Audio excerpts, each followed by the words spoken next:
Applicare 2 mani di Primer S colorato, speciale primer leggermente sabbiato ed opportunamente diluito.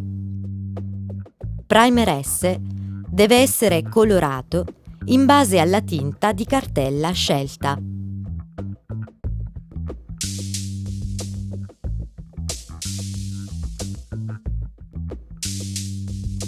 Tra una mano e l'altra, attendere minimo 4 o 5 ore.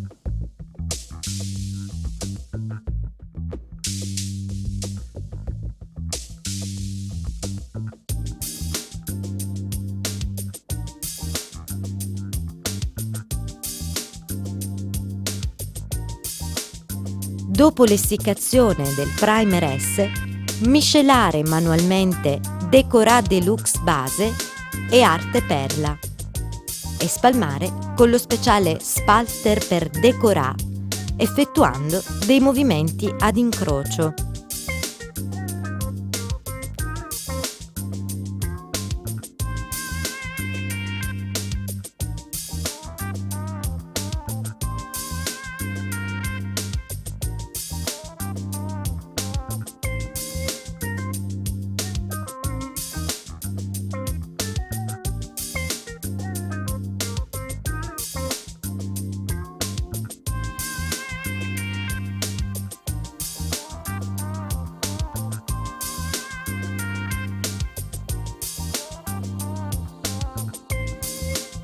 Dopo almeno 30 minuti, schiacciare leggermente Décorat Deluxe con la speciale spatola per Décorat.